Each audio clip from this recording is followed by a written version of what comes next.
where the mind is without fear and the head is held high, where knowledge is free.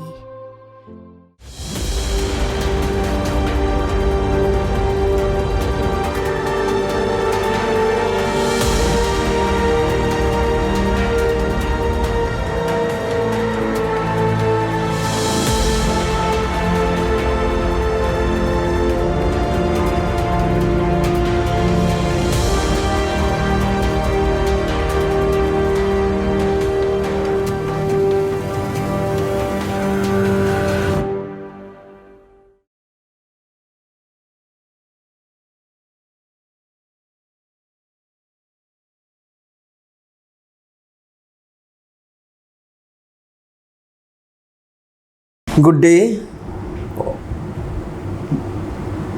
to all my dear students. আমি বুদ্ধদেব বিশ্বাস মালদা জেলা স্কুলের philosophy শিক্ষক তোমাদের সামনে আবার উপস্থিত হয়েছি এই অনলাইন ক্লাসরুমে।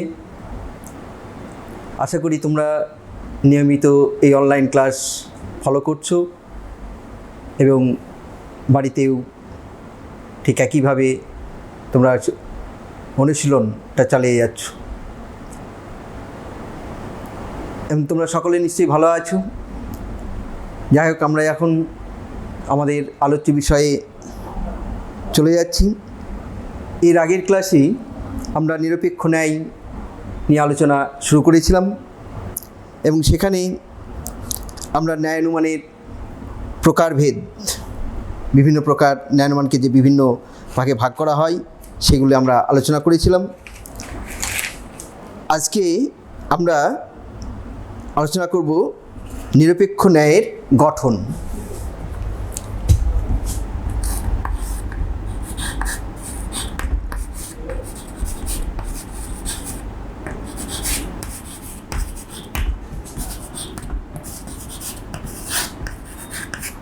নিরপেক্ষ ন্যায়ের গঠন।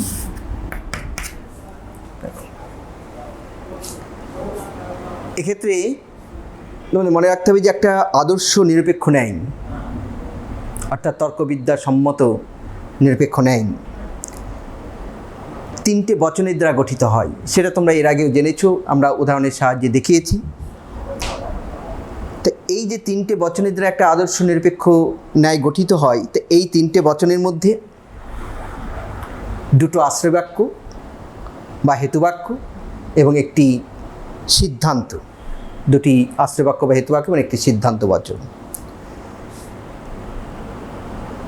এই যে দুটি হেতুবাক্য আশ্রয়ের কথা বললাম, অর্থাৎ যে দুটি বচনকে আশ্রয় করে সিদ্ধান্তটি অনিবার্যভাবে নিশ্চিত হয় সেগুলিকে বলা হয় বা তাদের বলা হয় আশ্রয়বাক্য বা হেতুবাক্য। অপরদিকে ওই আশ্রয়বাক্য থেকে বা ওই আশ্রয়বাক্যের উপর ভিত্তি করে যে তৃতীয় বচনটি আমরা নিশ্চিত করি বা তৃতীয় বচনটি পাওয়া যায় তাকে আমরা বলি সিদ্ধান্ত।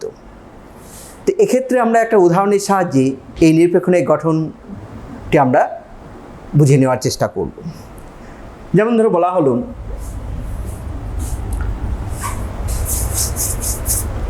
জি সকল মানুষ হয়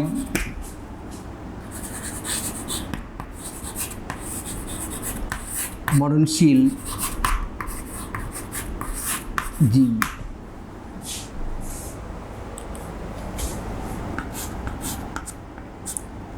সকল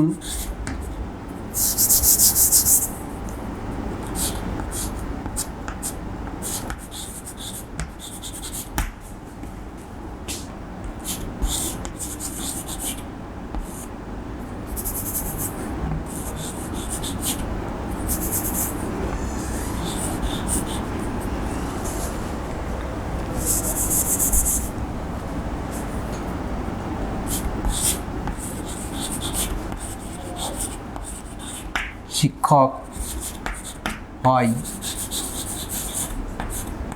মানুষ।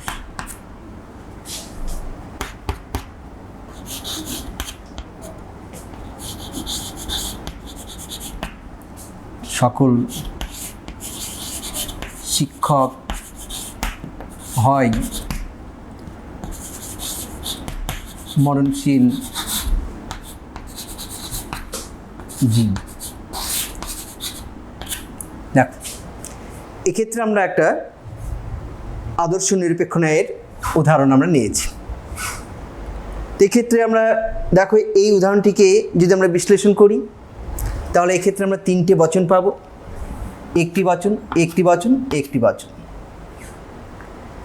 এই তিনটে বচনের প্রধান দুটি বচনকে বলা হয় আশ্রয় বাক্য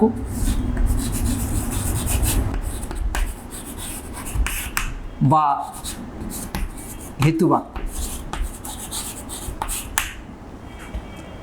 আর এই দুটি আশ্রয় বাক্য থেকে যে সিদ্ধান্তটি নিঃসৃত হয়েছে সেটাকে আমরা বলি সিদ্ধান্ত, যেটা আমরা কিছুক্ষণ আগেই বললাম। তো এই উদাহরণটিতে আমরা কি দেখতে পাচ্ছি যে সকল মানুষ হয় মরণশীল জীব এবং সকল শিক্ষক হয় মানুষ। এই বচন দুটি কে আমরা বলছি আশ্রয় বাক্য বা হেতু বাক্য, আর সকল শিক্ষক হয় মরণশীল জীব, এই তৃতীয় বচনটিকে আমরা বলছি সিদ্ধান্ত। এখানে তাহলে আমরা কি দেখলাম যে একটা নিরপেক্ষ ন্যায়ে তিনটি বচন থাকবে, দুটি আশ্রয় বাক্য আর একটি সিদ্ধান্ত। নেক্সট হচ্ছে তাহলে আমরা বৈশিষ্ট্য কি পেলাম যে তিনটি বচন থাকবে, দুটি আশ্রয় বাক্য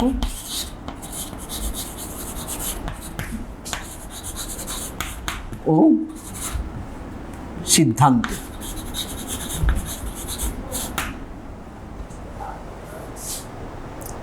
দুই নম্বর কি, এই যে তিনটে বচন, এই তিনটে বচনে প্রত্যেকটি ন্যায়ের মানে মোট তিনটে পদ থাকে, তিনটে পদ, তিনটি পদ থাকবে, প্রতিটি দুবার করে ব্যবহৃত হবে, প্রতিটি পদ দুবার করে ব্যবহৃত হবে। দ্বিতীয় বৈশিষ্ট্য হচ্ছে কি, একটা নিরপেক্ষ ন্যায়ের মানে তিনটে পদ থাকবে এবং এই তিনটে পদ,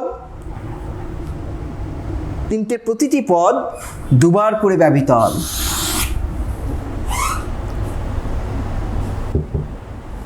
যেহেতু ন্যায়ানুমান তিনটে বচন দ্বারা গঠিত এবং একটা বচনে কি থাকে, উদ্দেশ্য ও বিধিও দুটি পদ থাকে, সেহেতু মনে হতে পারে যে তিনটে বচনে তিনটে ছটা পদ থাকার কথা, তাই তো? কিন্তু এই উদাহরণটি লক্ষ্য করো, ভালো করে লক্ষ্য করো, তাহলে দেখতে পাবে এখানে 6টি ভিন্ন পদ নেই, আলাদা আলাদা পদ নেই, তিনটে পদ আছে। দেখো, শিক্ষক মরণশীল জীব, এখানেও শিক্ষক আর মানুষ, 1 2 3 4 5 6 দেখে মনে হচ্ছে 6টা, কিন্তু এই যে 6টা পদ এগুলো কিন্তু ভিন্ন ভিন্ন পদ নেই। কি আছে? শিক্ষক, মানুষ আর মরণশীল জীব, এই তিনটে পদ দুবার করে ব্যবহৃত হয়েছে। দেখো, শিক্ষক এখানে একবার হয়েছে, আর কোথায় হয়েছে? এই বচনে হয়েছে। সিদ্ধান্তে শিক্ষক হয়েছে আর এই আশ্রয় বাক্য হয়েছে। মরণশীল জীব এখানে হয়েছে আর এখানে হয়েছে, একই পদ। মানুষ এখানে হয়েছে, এখানে হয়েছে। এইভাবে তিনটে পদ দুবার করে ব্যবহৃত হয়। তাহলে আমরা কি দেখলাম যে একটা নিরপেক্ষ ন্যায়ে তিনটে বচন দ্বারা গঠিত হবে এবং তিনটে বচন মিলে মোট তিনটে পদ থাকবে এবং প্রতিটি পদ দুবার করে ব্যবহৃত হবে, যেমন করে এখানে হয়েছে। এবং এই যে তিনটে পদের কথা আমরা বললাম, এই তিনটে পদের প্রত্যেকটির আলাদা আলাদা নাম আছে। এক নম্বর হচ্ছে কি পক্ষপদ,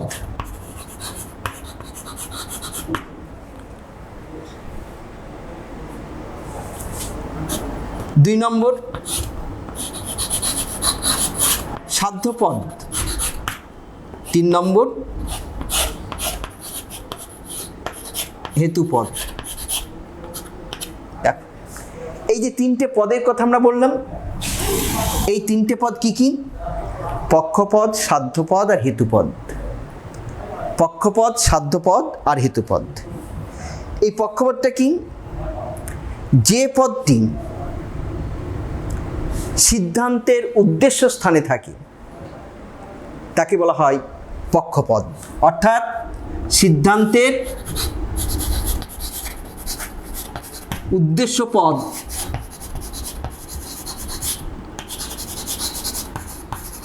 কে পক্ষপদ বলে। আর সাধ্যপদ কি? সিদ্ধান্তের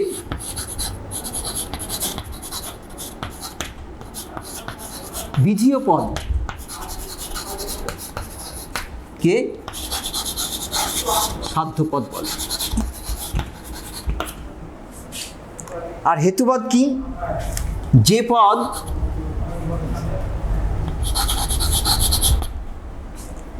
উভয়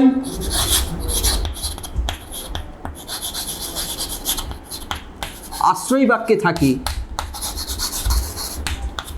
কিন্তু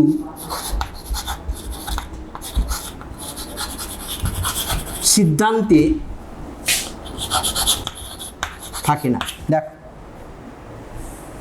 তাহলে আমরা তিনটে পদের কথা বললাম, পক্ষপদ, সাধ্যপদ আর হেতুপদ। পক্ষপদ কাকে বলে? সিদ্ধান্তের উদ্দেশ্য পদকে বলা হয় পক্ষপদ। আর সাধ্যপদ কাকে বলে? সিদ্ধান্তের বিধেয় পদকে বলা হয় সাধ্যপদ, অর্থাৎ সিদ্ধান্তের বিধেয় স্থানে যে পদ থাকে তাকে বলা হয় সাধ্যপদ। আর হেতুপদ যে পদ উভয় আশ্রয় বাক্যে থাকে কিন্তু সিদ্ধান্তে থাকে না, সেটাকে আমরা বলি হেতুপদ। যেমন তাহলে এই উদাহরণে দেখো,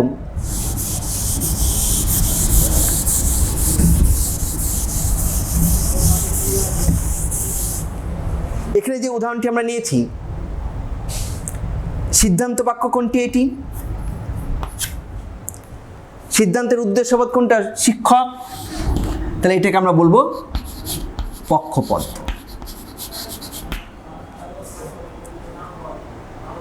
সিদ্ধান্তের বিধেয় পদ কোনটা? মরণশীল জীব। তাহলে সংজ্ঞা অনুযায়ী এটাকে আমরা বলবো সাধ্যপদ। হলো। হেতুপদ যে পদ উভয় আশ্রয় বাক্যে থাকে কিন্তু সিদ্ধান্তে থাকে না। কোন পদটা উভয় আশ্রয় বাক্যে আছে কিন্তু সিদ্ধান্তে নেই? দেখো, মানুষ উভয় আশ্রয় বাক্যে আছে, হেতুপদ।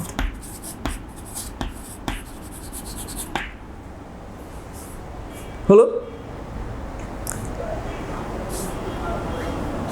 এবং তাহলে এই যে আমরা তিনটে পদ পেলাম, পক্ষপদ, সাধ্যপদ, হেতুপদ, এবং কোন পদটি কোথায় থাকে সেটা আমরা জানলাম। কি? সিদ্ধান্তের উদ্দেশ্য পদকে বলা হয় পক্ষপদ, সিদ্ধান্তের বিধেয় পদকে বলা হয় সাধ্যপদ, আর যে পদটি উভয় আশ্রয় বাক্যে থাকে কিন্তু সিদ্ধান্তে থাকে না তাকে বলে হেতুপদ। এবং এক্ষেত্রে আমরা উদাহরণে আমরা দেখলাম সংজ্ঞা অনুযায়ী তাহলে শিক্ষকটা হচ্ছে পক্ষপদ, মরণশীল জীব হচ্ছে সাধ্যপদ, মানুষটা হচ্ছে হেতুপদ। এটাও তাহলে এটা কি? পক্ষপদ। পক্ষপদ, মরণশীল জীব এটা সাধ্যপদ। তাহলে এই যে আমরা তিনটে পদ, তাহলে এই পক্ষপদ এখানে একবার ব্যবহৃত হয়েছে, এই বাক্যে একবার হয়েছে, একই পদ। সাধ্যপদ এখানে একবার হয়েছে, এখানে একবার ব্যবহার হয়েছে, একই পদ। হেতুপদ তো এখানে একবার হয়েছে, এখানে একবার হয়েছে। তাহলে পক্ষ, সাধ্য এবং হেতু এই তিনটে পদই দুবার করে ব্যবহৃত হয়েছে একই অর্থে। এখানে এই তিনটে পদ ভিন্ন ভিন্ন অর্থ নয়। এখন আমরা এই নিরপেক্ষ ন্যায় অর্থাৎ তর্কবিদ্যার আলোচনার সুবিধার জন্য যুক্তিবিজ্ঞানে এই যে আমরা তিনটে পদের কথা বললাম, এই তিনটে পদকে একটা বর্ণ প্রতীকের সাহায্যে আমরা দেখাতে পারি। অর্থাৎ এই তিনটে পদের জন্য আমরা তিনটে বর্ণ প্রতীক ব্যবহার করি। যেমন পক্ষপদ হিসাবে সাবজেক্ট, সাবজেক্ট এস, সাধ্যপদ পি, আর হেতুপদ এম। তাহলে এটা এস, সাধ্যপদ পি, হেতুপদ এম। অর্থাৎ পক্ষপদ সমান এস, সাধ্যপদ সমান পি, হেতুপদ সমান M. M for middle term, P for predicate, S for subject. এই গেল তিনটে পদ। এখন এই প্রসঙ্গে প্রথমেই নিরপেক্ষ ন্যায়ের যে গঠন সম্পর্কে যে বৈশিষ্ট্য, প্রথম বৈশিষ্ট্য আমরা বলেছিলাম যে একটা নিরপেক্ষ ন্যায়ের মধ্যে তিনটে বচন দ্বারা গঠিত হবে, দুটি আশ্রয়বাক্য এবং একটা সিদ্ধান্ত। তো এই যে পদের যে অবস্থান, এই তিনটে বচনে যে পদের অবস্থান, এই পদের অবস্থান অনুযায়ী আমরা যে দুটি আশ্রয়বাক্যের কথা বলেছি, সেই দুটি আশ্রয়বাক্যের আলাদা আলাদা নাম আছে। কি?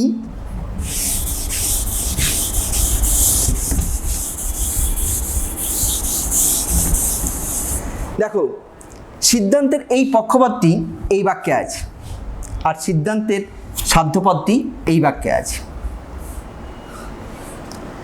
সেজন্য এই পদের অবস্থান অনুযায়ী এই ন্যায়ানুমানের যে আশ্রয়বাক্য দুটো আমরা পেয়ে থাকি, সেই দুটোর নাম কি? একটা হচ্ছে প্রধান আশ্রয়বাক্য, প্রধান আশ্রয়বাক্য বা সাধ্যবাক্য, আর এটা হচ্ছে অপ্রধান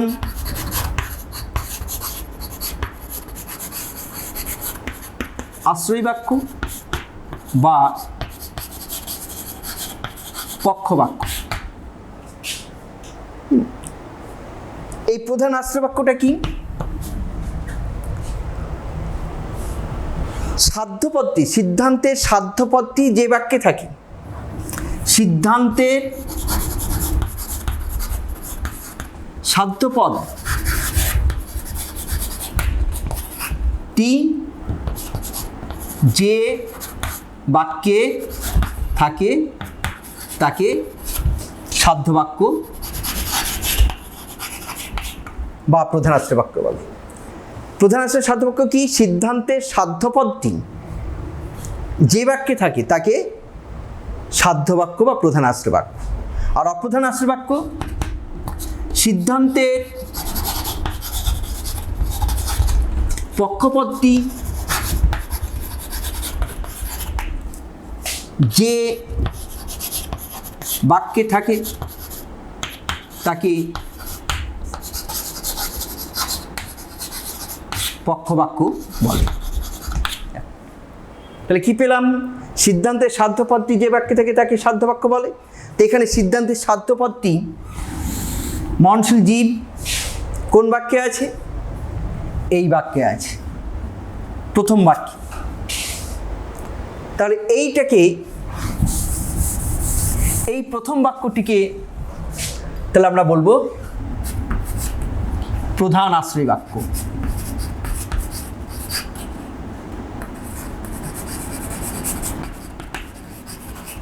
বা সাধ্য বাক্য।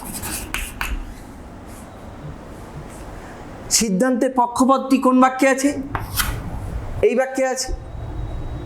তাহলে সিদ্ধান্তের পক্ষপদের অবস্থান অনুযায়ী এই বাক্যটিকে আমরা কি বলবো? পক্ষবাক্য, অপ্রধান আশ্রয় বাক্য।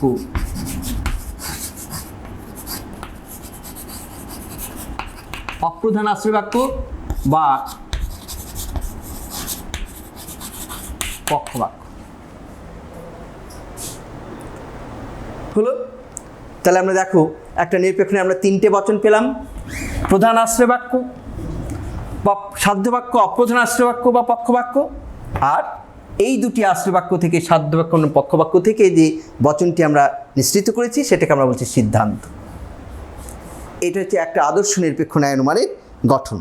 এবং আমরা আর একটা জিনিস আমরা যেটা বলেছি যে এই যে পক্ষপদ, সাধ্যপদ এবং হেতুপদ তর্কবিদ্যা আলোচনার সুবিধার জন্য এই তিনটে পদকে আমরা একটা প্রতীকের সাহায্যে দেখিয়েছি। পক্ষপদ বলতে আমরা এস, সাধ্যপদ বলতে পি, আর হেতুপদ এম। এম ফর হেতুপদ, এস ফর পক্ষপদ, পি ফর সাধ্যপদ।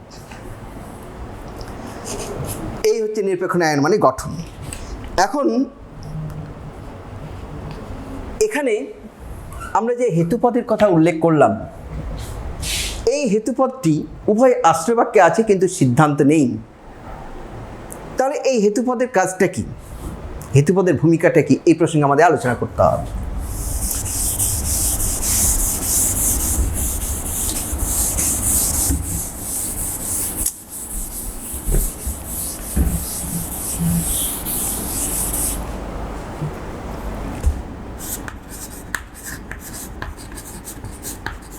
হেতুপদের ভূমিকা দেখ, একটি নিরপেক্ষ ন্যায় অনুমানে হেতুপদের একটা গুরুত্বপূর্ণ ভূমিকা আছে। সে ভূমিকাটা কি তোমরা কিছুক্ষণ আগে জানলে যে ন্যায় অনুমানের যে পদটি কেবলমাত্র দুটি আশ্রয় বাক্যে থাকে কিন্তু সিদ্ধান্তে থাকে না, তাকে বলা হয় হেতুপদ। এই হেতুপদের একটা গুরুত্বপূর্ণ ভূমিকা আছে। এই হেতুপদের কাজটা কি? হেতুপদের কাজ হচ্ছে সাধ্যপদ এবং পক্ষপদের মধ্যে সংযোগ স্থাপন করা। কারণ তোমরা কিছুক্ষণ আগে একটা উদাহরণে দেখলে যে সাধ্যপদ সিদ্ধান্ত, যে সিদ্ধান্ত বচনটা আমরা নিঃসরণ করেছি সেখানে পক্ষপদ আর সাধ্যপদ আছে। সেটা আমরা কীভাবে পেলাম? যেমন সকল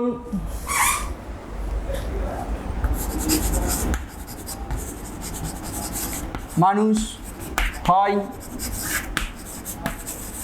মননশীল, সকল সৈনিক হয় মানুষ, সকল সৈনিক হয় মননশীল।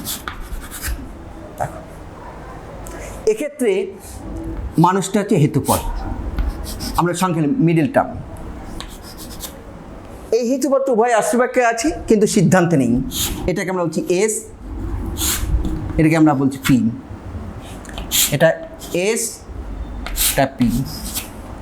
দেখো এই হেতুপদটা মানুষটা উভয় আশ্রয় বাক্যে আছে কিন্তু সিদ্ধান্ত নেই না থেকেও আমরা এই সিদ্ধান্তে এই পক্ষপদ, এই সাধ্যপদের মধ্যে একটা সংযোগ স্থাপন করছি। কিভাবে? দেখো, প্রধান আশ্রয় বাক্যে হেতুপদ আছে আর সাধ্যপদ আছে। প্রধান আশ্রয় বাক্যে হেতুপদ সাধ্যপদের সাথে সংযোগ স্থাপন করছে, আবার অপ্রধান আশ্রয় বাক্যে হেতুপদটা পক্ষপদের সাথে সংযোগ স্থাপন করছে।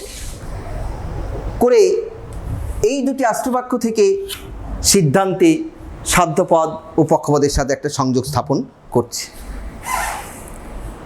এই কেননা এক্ষেত্রে একটি আশ্রয় বাক্যে পক্ষপদ এবং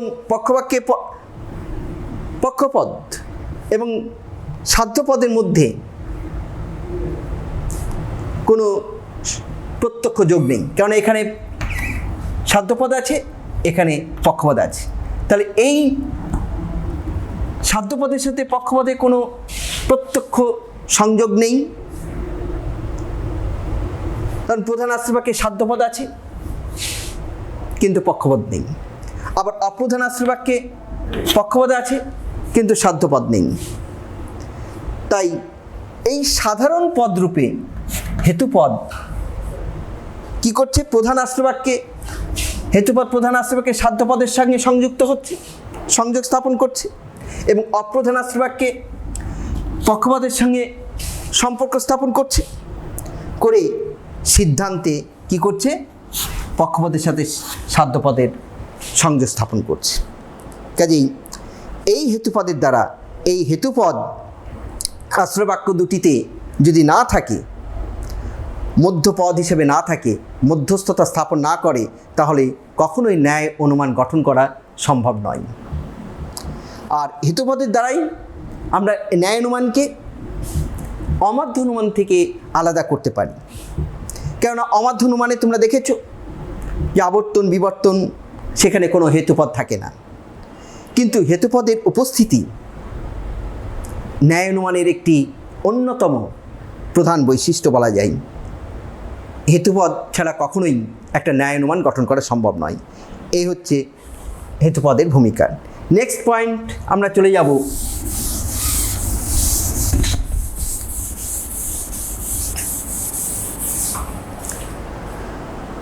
নিরপেক্ষ ন্যায়ের সংস্থান।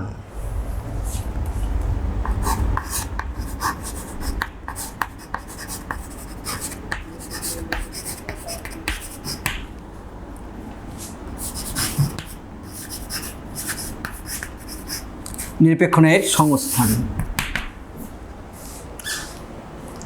তাহলে এখানে প্রশ্ন উঠতে পারে স্বাভাবিকভাবেই যে সংস্থান বলতে কি বোঝায়? তো এই ন্যায়ের সংস্থান বলতে মূলত দুটি আশ্রয় বাক্যে হেতুপদের যে অবস্থান, সেই অবস্থানকে বোঝায়। মূলত দুটি আশ্রয় বাক্যে হেতুপদের অবস্থানকে বোঝায়। তা কিছুক্ষণ আগে আমরা আলোচনা করলাম যে একটা নিরপেক্ষ ন্যায় অনুমানের দুটি আশ্রয় বাক্যে প্রত্যেকটিতে হেতুপদ একবার করে থাকবে। এখন প্রধান আশ্রয় বাক্যে হেতুপদটা কোন স্থানে থাকবে? কারণ প্রধান আশ্রয় বাক্যে একটি বচন, সেখানে উদ্দেশ্য বিধেয় আছে। হেতুপদটা কোন স্থানে থাকবে? উদ্দেশ্য স্থানে থাকবে না বিধেয় স্থানে থাকবে? কারণ উদ্দেশ্য স্থানও থাকতে পারে কিংবা বিধেয় স্থানও থাকতে পারে। আবার অপ্রধান আশ্রয় বাক্যে হেতুপদটি উদ্দেশ্য স্থানেও থাকতে পারে, আবার বিধেয় স্থানে থাকতে পারে।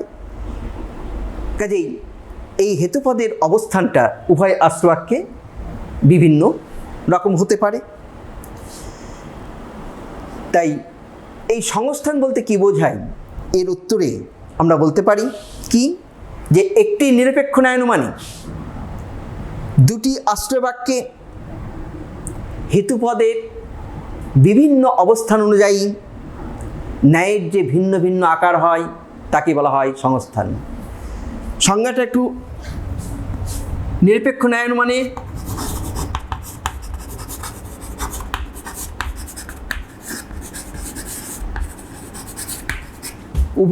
দুটি আশ্রয় বাক্যে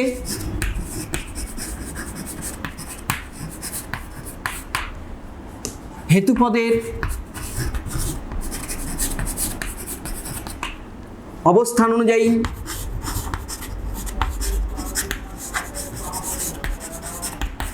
ন্যায়ের যে ভিন্ন ভিন্ন আকার হয় তাকেই সংস্থান বলে।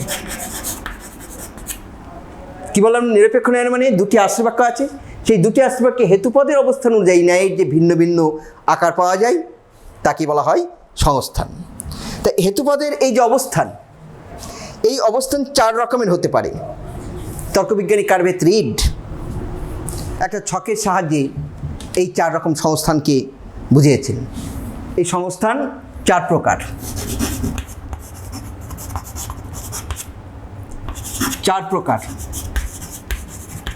এবং তর্কবিজ্ঞানী কার্ভেত রিড এগুলোকে ছকের মাধ্যমে দেখিয়েছে। এক নম্বর কি?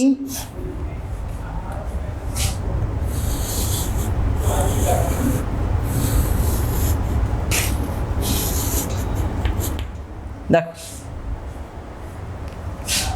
এম পি এস এম 1 নম্বর, 2 নম্বর,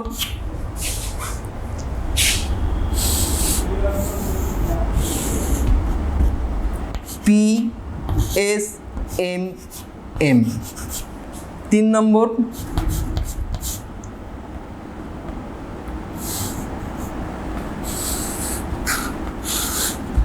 পি এস এম এম 4 নম্বর,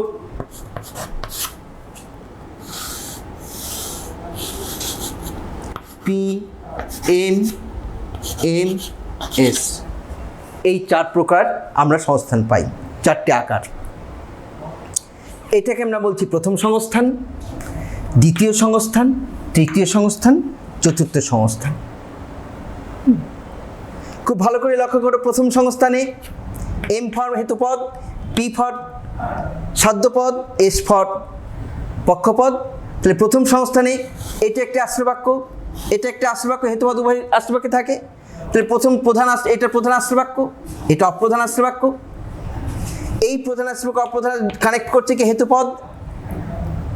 প্রধান আশ্রবাক্য হেতুপদটা কোন স্থানে আছে, এটা কোন স্থান, উদ্দেশ্য স্থান, আর অপ্রধান আশ্রবাক্যে বিধেয় স্থানে। দ্বিতীয় সংস্থানে দেখো উভয় আশ্রবাক্যে, প্রধান আশ্রবাক্য উভয় আশ্রবাক্যে হেতুপদটা কোন স্থানে আছে, বিধেয় স্থানে। তৃতীয় সংস্থানে উভয় আশ্রবাক্যে হেতুপদটা কোথায় আসছে, উদ্দেশ্য স্থানে। এবং চতুর্থ সংস্থানে প্রধান আশ্রবাক্যে বিধেয় স্থানে এবং উদ্দেশ্য স্থানে অপ্রধান আশ্রবাক্যে। এই 4টে সংস্থান আমরা পাই।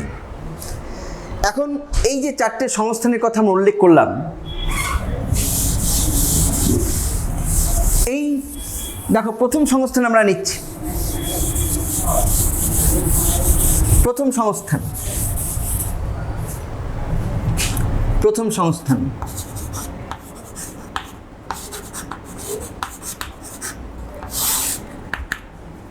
প্রথম সংস্থান আকারটা কেমন পেয়েছি আমরা,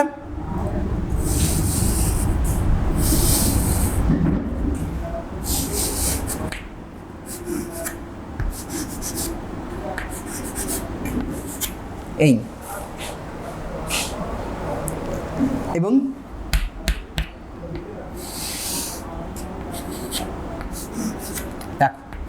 প্রধান আশ্রবাক্য, অপ্রধান আশ্রবাক্য, সিদ্ধান্ত। তাহলে এর থেকে আমরা আকারটা কি পেতে পারি,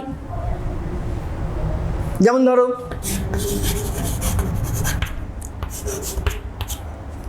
সকল এম হয় পি, সকল এস হয় এম, therefore সকল এস হয় পি। দেখো এটা প্রধান আশ্রবাক্য, অপ্রধান আশ্রবাক্য আর সিদ্ধান্ত। প্রথম সংস্থান অনুযায়ী আমরা একটা নিরপেক্ষ ন্যায়ের একটা আকার আমরা এইভাবে গঠন করতে পারি।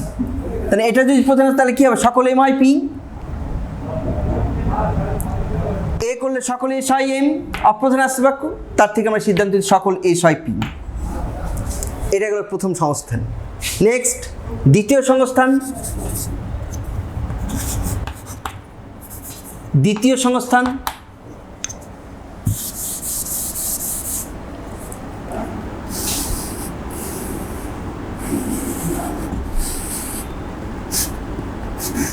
পি এস এম এম, এটা সিদ্ধান্ত।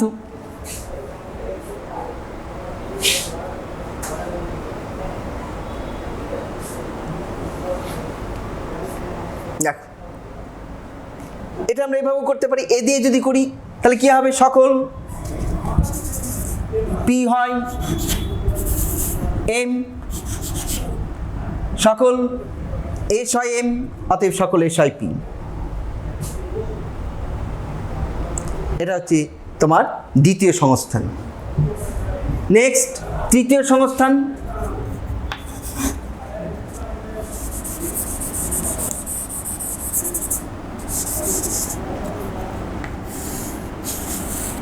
P S M M. ঠিক উল্টে দাও, সকল এম হয় এস, সকল এম হয়, সকল এম হয় পি, সকল এম হয় এস, অতএব সকল এস হয় পি। তৃতীয় সংস্থান। নেক্সট চতুর্থ সংস্থান।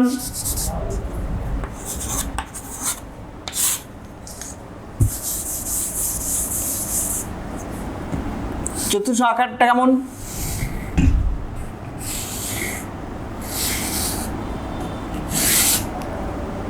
P M M S S P. তাহলে কি হবে? সকল পি হয় এম, প্রধান আশ্রয়বাক্য,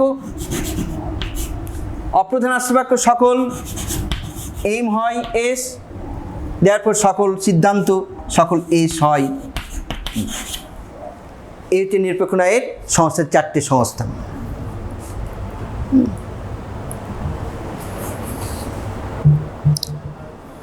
এরপরে আমরা চলে যাব নেক্সট পয়েন্ট, নিরপেক্ষ ন্যায়ের মূর্তি।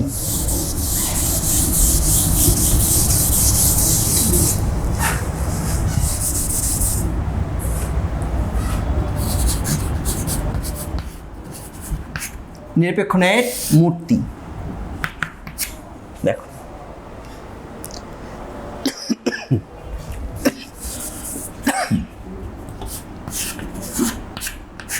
নিরপেক্ষ ন্যায়ের মূর্তি।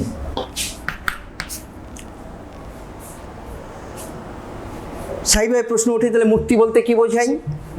দেখ, ন্যায়ে আমরা দেখেছি যে তিনটে বচন দ্বারা একটা নিরপেক্ষ ন্যায় গঠিত। তো এই ন্যায়ের যে অন্তর্গত যে বচনগুলো আছে, সেই বচনগুলির গুণ ও পরিমাণ অনুসারে ন্যায়ের যে বিভিন্ন আকার হয় তাকেই বলা হয় মূর্তি। তোমরা গুণ ও পরিমাণ অনুসারে নিরপেক্ষ বচনের শ্রেণীবিভাগ তোমরা শিখেছো, যে গুণ ও পরিমাণ অনুসারে নিরপেক্ষ বচনকে 4 ভাগে ভাগ করা হয়। এ ই আই ও, সামান্য সদর্থক, সামান্য নঅর্থক, বিশেষ সদর্থক, বিশেষ নঅর্থক। তো এইভাবে এই ন্যায়ের এই যে 4টে নিরপেক্ষ বচনের মধ্যে যে কোনো 3টে বচন নিয়ে আমরা একটা নিরপেক্ষ বচন গঠন করে থাকি।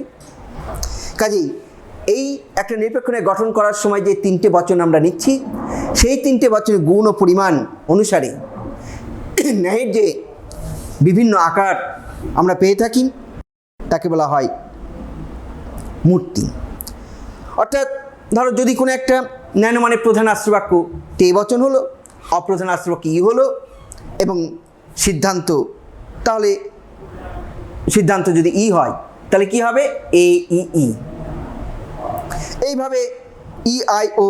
তা যাই হোক, এই যে নিরপেক্ষ ন্যায় মূর্তি, এই যুক্তিবিজ্ঞানীরা এই মূর্তির যে স্বরূপ বা প্রকৃতি সম্পর্কে কিন্তু তারা একমত নয়। তবে যুক্তিবিজ্ঞানে এই মূর্তি শব্দটিকে 3টে অর্থে ব্যবহার করা হয়েছে। মূর্তির 3টে অর্থ,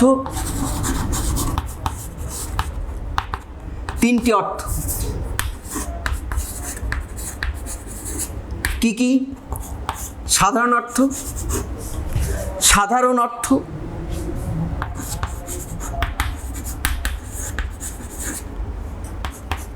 ব্যাপক অর্থ, সাধারণ অর্থ, ব্যাপক অর্থ, আর একটা হচ্ছে সংকীর্ণ অর্থ।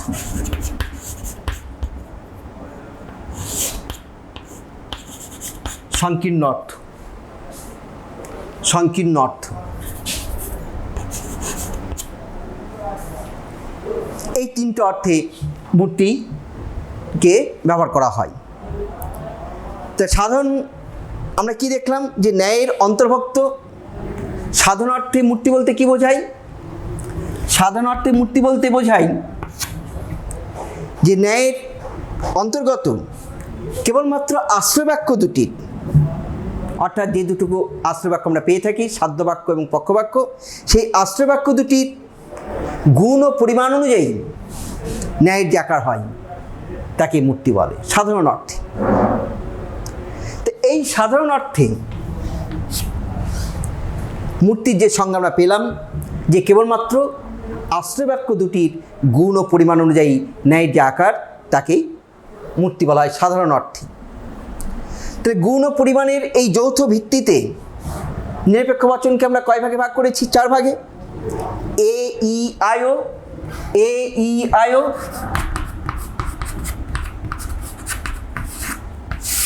গুণ ও পরিমাণ অনুসারে নিরপেক্ষ বচন 4 প্রকার। এই 4 প্রকার বচনের যে কোনো 3টে যে কোনো একটিকে প্রধান আশ্রয় বাক্য এবং যে কোনো একটিকে অপ্রধান আশ্রয় বাক্য হিসাবে যদি আমরা গ্রহণ করি, তাহলে প্রতিটি সংস্থান আমরা এর আগে যে আলোচনা করলাম যে একটা 4টে সংস্থানের কথা উল্লেখ করেছি, তাহলে এই যে প্রত্যেকটা সংস্থানে আমরা 16টো করে মূর্তি পাওয়া যাবে, 16টি করে মূর্তি পাওয়া যায়। 16 এক একটি সংস্থানে 16টি করে মূর্তি। তাহলে মোট 4টে সংস্থানে মূর্তির সংখ্যা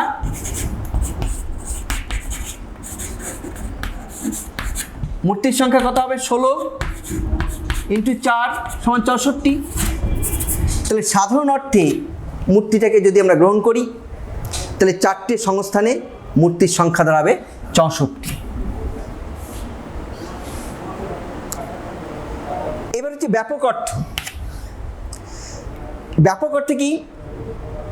একটা নিরপেক্ষণে দুটি আশ্রয় বাক্য ছাড়াও আরেকটি বচন থাকে সিদ্ধান্ত। তো এই ব্যাপক অর্থে দুটি আশ্রয় বাক্য ছাড়াও সিদ্ধান্তের গুণ ও পরিমাণকে গ্রহণ করা হয়। দুটি আশ্রয় বাক্য ছাড়াও সিদ্ধান্তের গুণ ও পরিমাণকে গ্রহণ করা হয়। অর্থাৎ ব্যাপক অর্থে দুটি আশ্রয় বাক্য ও সিদ্ধান্তের গুণ ও পরিমাণ অনুযায়ী ন্যায়ের যে আকার হয় তাকেই বলা হয় মূর্তি। এখন এই আশ্রয় বাক্য আর সিদ্ধান্ত মিলে যদি ন্যায়ের 3টে বচনই গুণ ও পরিমাণকে ধরা হয়, তাহলে পূর্বের যে 16টি মূর্তি আমরা পেয়েছি, সেই 16টি মূর্তির আবার 4টে মূর্তি হবে। তাহলে একটি সংস্থার মূর্তির সংখ্যা কত হবে? 16 64 একটি সংস্থানে, একটি সংস্থানে। তাহলে 4টি সংস্থানে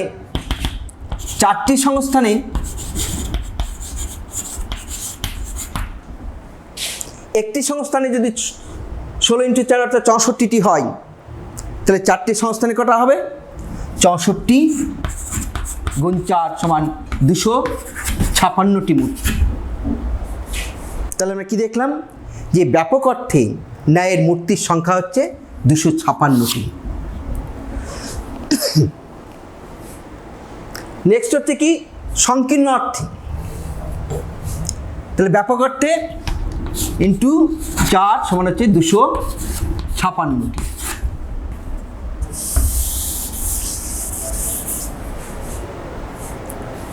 মূর্তির সংখ্যা। আর সংকীর্ণ অর্থে মূর্তি বলতে কি বোঝায়? এই অর্থে মূর্তি বলতে কেবলমাত্র বৈধ আকারকেই বোঝায়। সংকীর্ণ অর্থ মূর্তি বলতে কেবলমাত্র নিরপেক্ষ ন্যায়ের বৈধ আকারকেই, অর্থাৎ কেবলমাত্র বৈধ নিরপেক্ষকেই বোঝানো হয়ে থাকে। অর্থাৎ নিরপেক্ষ ন্যায়ের আশ্রয় বাক্য দুটির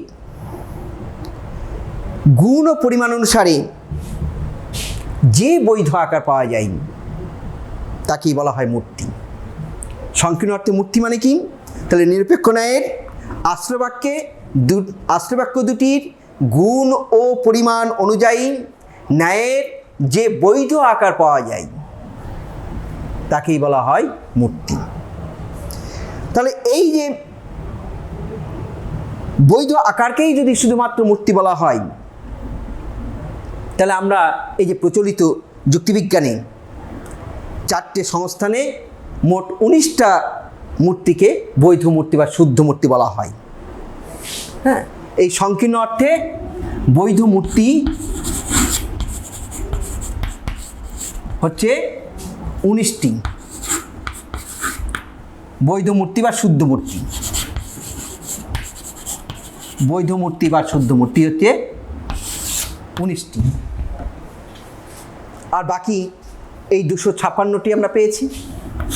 এই 256টি মূর্তির মধ্যে কেবলমাত্র 19টা মূর্তি হচ্ছে বৈধ মূর্তি, আর বাকি সব মূর্তিগুলো হচ্ছে অবৈধ মূর্তি, অবৈধ আকার। এখন এই যে 19টা বৈধ মূর্তির কথা বলা হয়েছে, শুদ্ধ মূর্তির কথা বলা হয়েছে, 4টে সংস্থানে মোট 19টা শুদ্ধ মূর্তি আমরা পেয়ে থাকি। এখন এই প্রত্যেকটা সংস্থানে এই শুদ্ধ মূর্তিগুলোর বিভিন্ন নামকরণ করা হয়েছে বচন অনুসারে। যেমন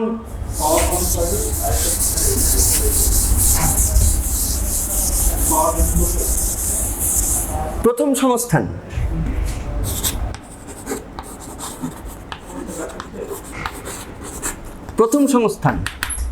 প্রথম সংস্থানে আমরা 4টি বৈধ মূর্তি পাই। কি কি? বারবারা,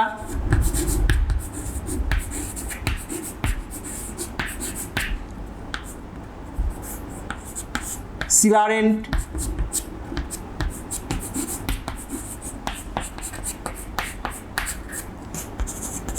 ড্যারিয়াই, ফেরিও। দেখো, বারবার একটা শুদ্ধ মূর্তি। এখান থেকে আমরা 3টে বচন এ এ এ, অর্থাৎ কোনো একটি নিরপেক্ষ ন্যায় যদি প্রথম সংস্থান হয় নিরপেক্ষ ন্যায়ের আকারটি, এবং সেই নিরপেক্ষ ন্যায় যদি এই 3টে এ দ্বারা গঠিত হয়, 3টে এ বচন দ্বারা গঠিত হয়, তাহলে সেটা, এবং নিরপেক্ষ ন্যায়ের বৈধতা সম্পর্কে নিয়মগুলি যদি যথাযথভাবে অনুসরণ করা হয়, তাহলে সেটা শুদ্ধ মূর্তি হবে, সেটা নাম হবে Barbara. Celarent, E A E. Darii, A I I. Ferio, E I O. এই গেল প্রথম সংস্থান। দ্বিতীয় সংস্থান,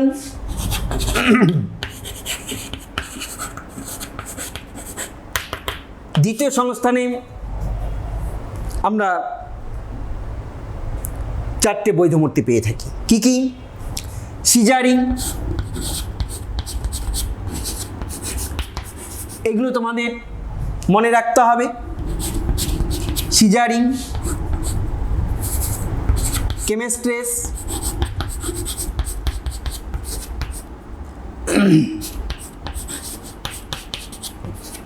সিজারি, কেমিস্ট্রি, ফেস্টিনো,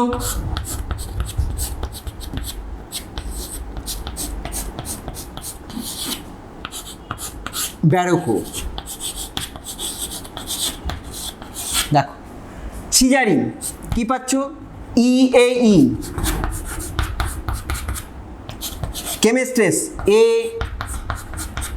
ই ই।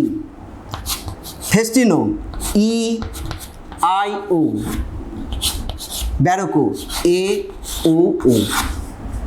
তাহলে কোনো একটি নিরপেক্ষ ন্যায় অনুমানে হেতুপদের অবস্থান অনুযায়ী দ্বিতীয় সংস্থান হয়, এবং দ্বিতীয় সংস্থানে এই সমস্ত বচনগুলি যেমন ই এ ই, এই 3টে বচন দ্বারা গঠিত হয়, এবং সেটা যদি বৈধ হয় তাহলে তার নাম হবে সিজারি। ঠিক একইভাবে সিজারি, কেমিস্ট্রি, ফেস্টিনো, ব্যারোকো এইভাবে নামকরণ করতে হবে বৈধ মূর্তিগুলোর। নেক্সট হচ্ছে কি? তৃতীয় সংস্থান।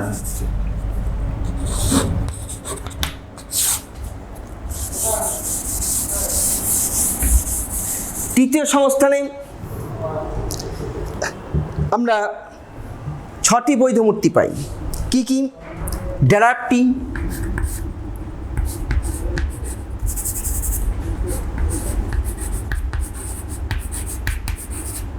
ড্যারাপ্টি, দিশামিস,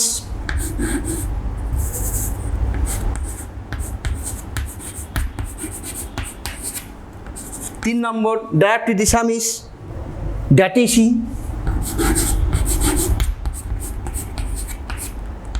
4 নম্বর ডায়াপ্টেড হিসেবে ডায়াটেসি, ফিলাপটন,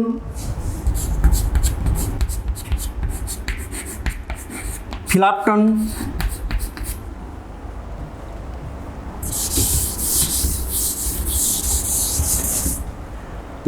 ফিলাপটন। 5 নম্বর বোকার্ডো,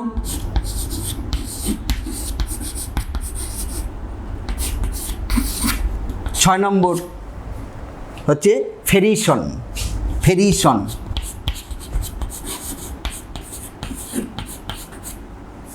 ডায়াপ্টি, A A I, Disamis, I A I,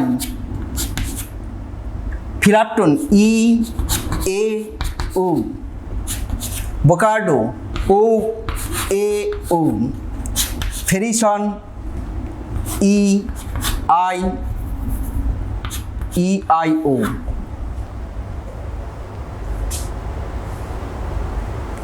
ড্যাটিসি, A I I. এই 6টি বৈধ মূর্তি পাই আমরা তৃতীয় সংস্থানে। নেক্সট, চতুর্থ সংস্থান।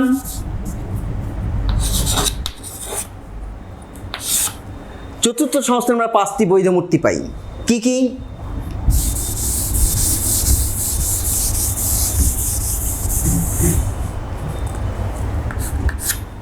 চতুর্থ সংস্থানে আমরা 5টি বৈধ মূর্তি। কি কি? ব্রাহ্মণটিপ, ব্রাহ্মণটিপ,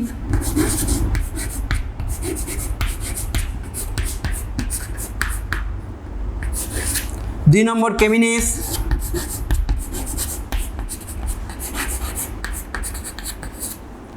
3 নম্বর ব্রাহ্মণটিপ কেমিনেস, ডিমারিস,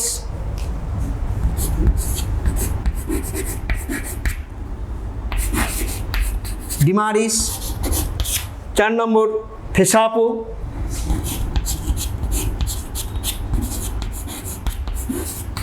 5 নম্বর হচ্ছে ফেসিসন।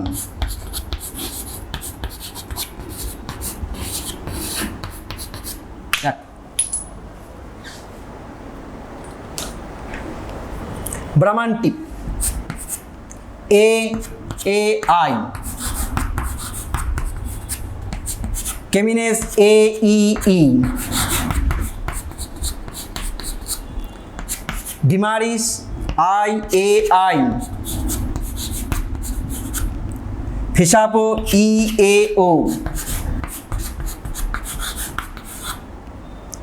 ফিসিসন, ই আই ও।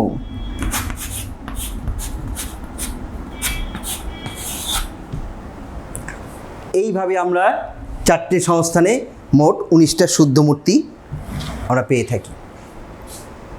এই গেল ন্যায়ের মূর্তি। নেক্সট আমরা আলোচনা করব নিরপেক্ষ ন্যায়ের সাধারণ নিয়মাবলী।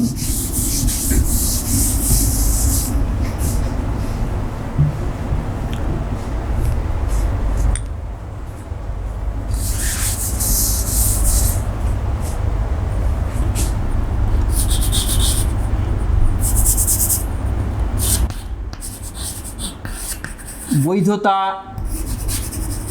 সম্পর্কীয় নিয়ম।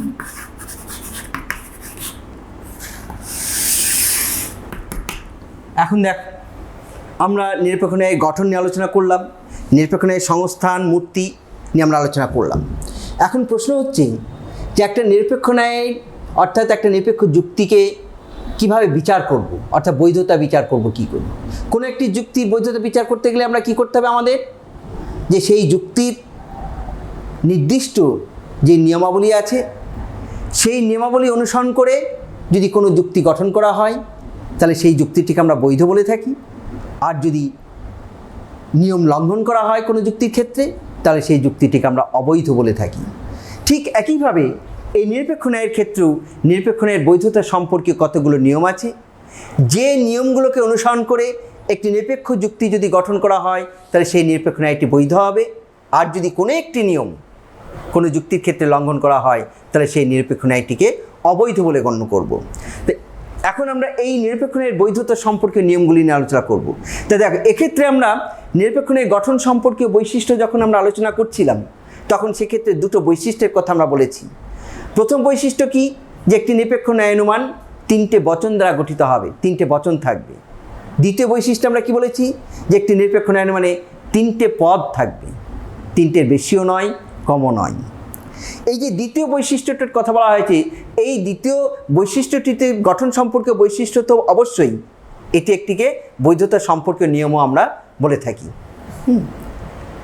নিরপেক্ষ ন্যায়ের যে গঠন সম্পর্কীয় যে দ্বিতীয় বৈশিষ্ট্য, যে একটি নিরপেক্ষ ন্যায়ের মানে তিনটে পদ থাকবে, তার বেশিও নয় কমও নয়, এটি নিরপেক্ষ ন্যায়ের একটি বৈধতা সম্পর্কীয় নিয়ম। তাহলে কি 2 নম্বরটায় আমরা কি পেয়েছি, তিনটে পদ থাকবে, পদ থাকবে, তার বেশিও নয় কমও নয়। দেখো এখন এই কোনো নিরপেক্ষ ন্যায়ানুমানে এই তিনটে পদের পরিবর্তে কি কি, পক্ষপদ, সাধ্যপদ, হেতুপদ, এই তিনটে পদ থাকবে। কিন্তু কোনো নিরপেক্ষ ন্যায়ানুমানে এই তিনটের পরিবর্তে যদি 4টে পদ থাকে, তাহলে সেই নিরপেক্ষ ন্যায়ানুমানটিকে অবৈধ বলে গণ্য করতে হবে এবং সেক্ষেত্রে সেই নিরপেক্ষ যুক্তিটি একটি দোষদুষ্ট হবে এবং সেই দোষটির নাম হচ্ছে চারিপদ ঘটিত দোষ। অর্থাৎ এই নিয়মটি কোনো নিরপেক্ষ যুক্তির ক্ষেত্রে যদি লঙ্ঘন করা হয়, তাহলে যে দোষ হবে, দোষটার নাম হচ্ছে কি, চারিপদ ঘটিত দোষ বা চতুষ্পদী দোষ। কিভাবে হবে, আমরা একটা ছোট্ট একটা উদাহরণ নিই। যেমন বলা হলো,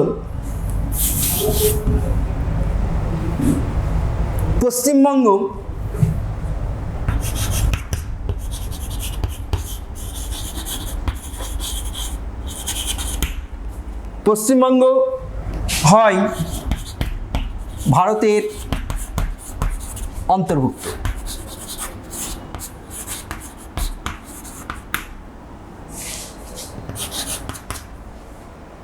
কলকাতা হয়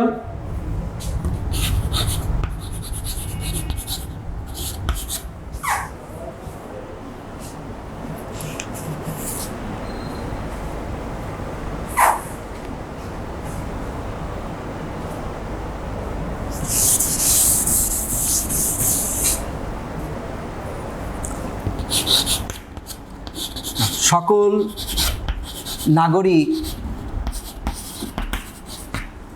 হয় করদাতা। সকল নাগরিক হয় করদাতা। সূর্য হয় নাগরিক, সূর্য নয়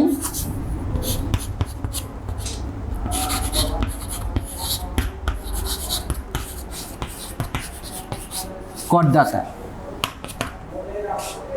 অতএব সূর্য নয় নাগরিক। দেখ, এখানে আমরা একটা উদাহরণ নিয়েছি। এখানে এটা সিদ্ধান্ত, এটা হচ্ছে পক্ষপদ পি এস, সাধ্যপদ পি, করদাতা এটা হচ্ছে হেতুপদ, এটাও হেতুপদ।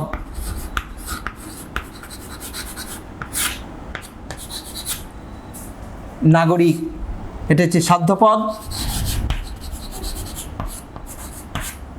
সূর্য পক্ষপদ।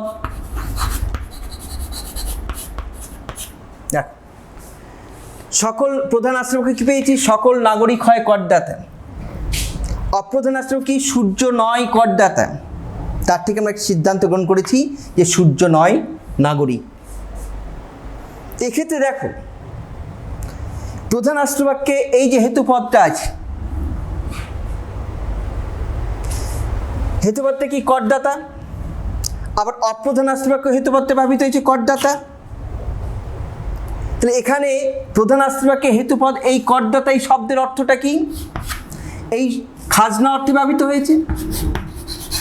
খাজনা অর্থে সকল নাগরিক হয় করদাতা, সকল নাগরিকই খাজনা দেয়, করদাতা খাজনা অর্থে ব্যবহৃত হয়েছে।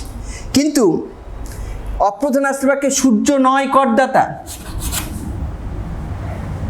এখানে এই করদাতা কথার অর্থ কি? কিরণ দেওয়া, কিরণ অর্থে। তাহলে এখানে আমরা দেখতে পাচ্ছি যে প্রধান রাষ্ট্রবাক্যে করদাতা এই হেতুপদটি যে অর্থে ব্যবহৃত হয়েছে, অপ্রধান রাষ্ট্রবাক্যে করদাতা এই হেতুপদটি একই অর্থে ব্যবহৃত হয়নি, হেতুপদটি ভিন্ন ভিন্ন অর্থে ব্যবহৃত হয়েছে। কিন্তু আমরা কি বলেছিলাম যে একটি নিরপেক্ষ ন্যায়ের মানে তিনটে পদ থাকবে, তার বেশিও নয় কমও নয়, এবং এই তিনটে পদ দুবার করে ব্যবহৃত হবে, প্রতিটি পদ দুবার করে ব্যবহৃত হবে এবং একই অর্থে ব্যবহৃত হবে। কিন্তু এক্ষেত্রে আমরা দেখতে পাচ্ছি যে এই হেতুপদটি প্রধান রাষ্ট্রবাক্যে খাজনা অর্থে ব্যবহৃত হয়েছে আর অপ্রধান রাষ্ট্রবাক্যে কিরণ অর্থে ব্যবহৃত হয়েছে। ফলে কি হয়েছে? চারটে পদ হয়ে গেছে। এই একটা পদ, এই একটা পদ, এই একটা পদ, এই একটা পদ, চারটে পদ। সূর্য, আমরা চারটে পদ পাচ্ছি। কি কি পদ পাচ্ছি এখানে? একটা হচ্ছে সূর্য, 2 নম্বর নাগরিক, 3 নম্বর করদাতা, 4 নম্বর এটাও করদাতা। একটা হচ্ছে খাজনা অর্থে, একটা হচ্ছে কিরণ অর্থে। কিন্তু একটা নিরপেক্ষ ন্যায় কি থাকবে? তিনটে পদ হবে, তার বেশিও নয় কমও নয়, কিন্তু এখানে চারটে রয়েছে। ফলে এই যে যুক্তিটি, এই যুক্তিটি কি? অবৈধ ন্যায় নিয়ম অনুযায়ী, যেহেতু এই নিয়মটিকে লঙ্ঘন করছে। এবং এক্ষেত্রে যুক্তিটি যে দোষ ঘটেছে সেই দোষটির নাম কি? চারিপদ ঘটিত দোষ, যেহেতু এখানে 4টি পদ রয়েছে। নেক্সট দ্বিতীয় নিয়ম হচ্ছে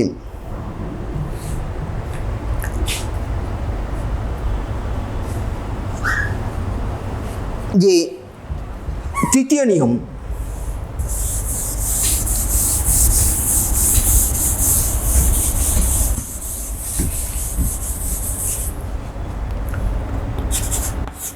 হেতুপদকে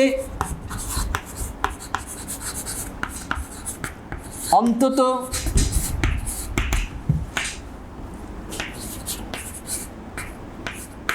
একবার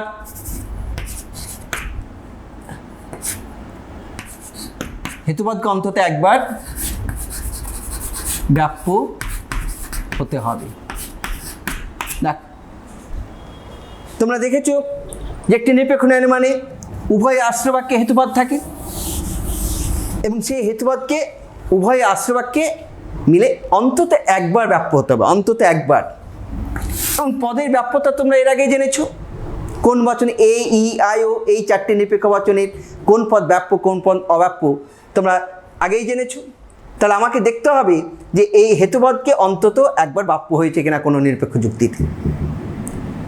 যদি দেখা যায় কোনো নিরপেক্ষ ন্যায়ানুমানে উভয় আশ্রয়বাক্যে যে হেতুপদ আছে সেই হেতুপদ একবারও ব্যাপ্য হয়নি, তাহলে কিন্তু সেই নিরপেক্ষ ন্যায়ানুমানটি এই নিয়মটিকে লঙ্ঘন করবে এবং যুক্তিটি দোষদুষ্ট হয়ে পড়বে এবং সেক্ষেত্রে যুক্তিটি একটি দোষ ঘটবে। সেই দোষটির নাম কি? অব্যাপ্য হেতু দোষ। যেমন ধরো একটা উদাহরণ নাম, বলা হলো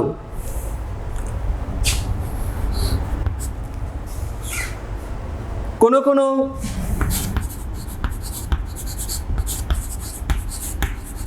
চকচকে বস্তু নয় সোনা, কোনো কোনো চকচকে বস্তু নয় সোনা, এই ধাতুটি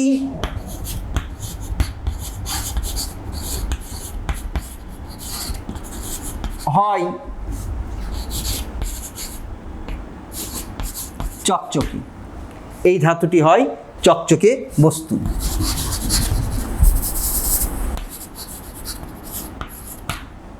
অতএব এর থেকে আমরা সিদ্ধান্ত করতে পারি কি, যে এই ধাতুটি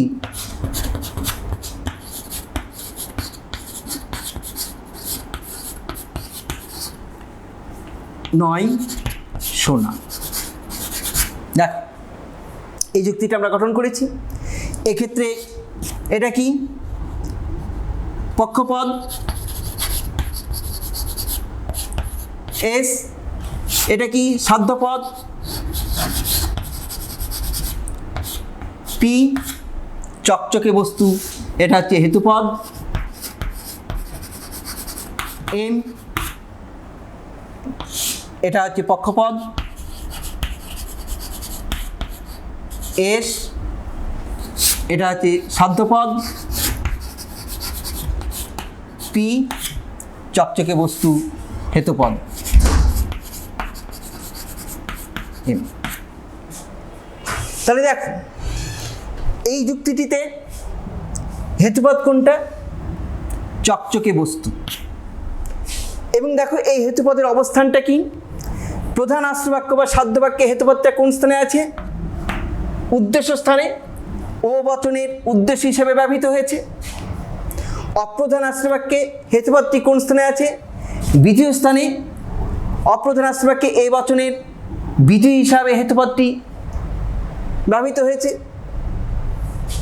তাহলে এখন দেখো যে এই হেতুপদটি পদের ব্যাপ্যতা অনুযায়ী একবার ব্যাপ্য হয়েছে কিনা।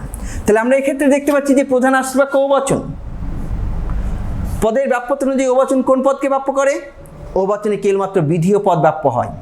কিন্তু এখানে বিধেয় স্থানে কি আছে? সাধ্য পদ আছে, উদ্দেশ্য স্থানে হেতুপদ আছে। তাহলে পদের ব্যাপ্যতা অনুযায়ী প্রধান আশ্রবাক্য ও বচন হয় এবং তার উদ্দেশ্য স্থানে হেতুপদটি থাকায় ব্যাপ্য হওয়ার সুযোগ পায়নি।